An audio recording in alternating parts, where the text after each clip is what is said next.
Okay, we have some breaking inputs here. The Civil Aviation Minister is now responding to the allegation that he intervened in Diwakar Reddy case. Now, this is what we have, the latest information playing out on your screens.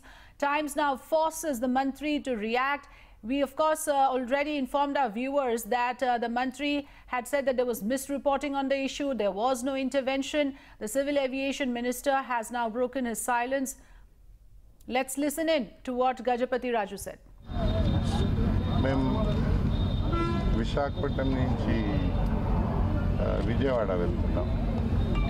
అప్పుడు దివాకర్ రెడ్డి గారు ఎయిర్పోర్ట్లో వచ్చి ఆయన ఏమన్నారు, గంట సేపు నేను wait చేశాను, మాకు బోర్డింగ్ పాస్ ఇవ్వలేదన్నారు.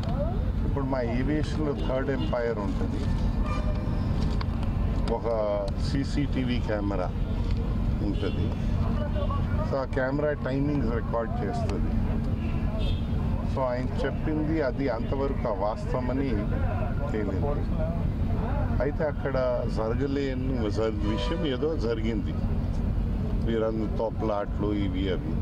ఇప్పుడు ఏవియేషన్ అనేసరికి ఈ తోపులాట్లు, సెక్యూరిటీ, ఇవన్నీ సేఫ్టీ ఇవన్నీ ఇంపార్టెంట్. ఎందుకంటే సేఫ్టీ కాంప్రమైజ్ అయిపోతే ప్రాణాలు పోతాయి, ప్రాణాలతో ఎవరు ఆడలేరు కూడా. అండ్ ఇంటర్నేషనల్ స్టాండర్డ్స్ ఉంటాయి, ఆ స్టాండర్డ్స్ని మనం మెయింటైన్ చేస్తూ తీసుకెళ్ళవలసి ఉంటుంది. నేనేమంటాను, ఆయన నాతో అన్నారు ఏంటంటే, నేను గంట ముందర వచ్చాను, అయినా నాకు బోర్డింగ్ పాస్ ఇవ్వలేదు.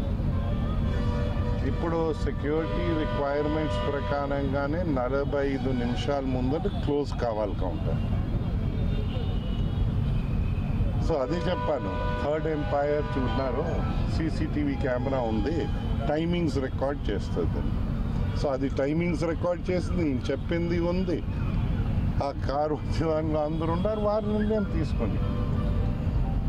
నేను మంత్రిగా ప్రతి ప్రయాణికులకి నేను లెక్క పెట్టాలంటే ఇప్పటికే fastest growing in the world.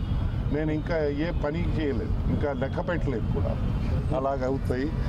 Let them all go, let law take its own course. అందరికీ ఒకటే.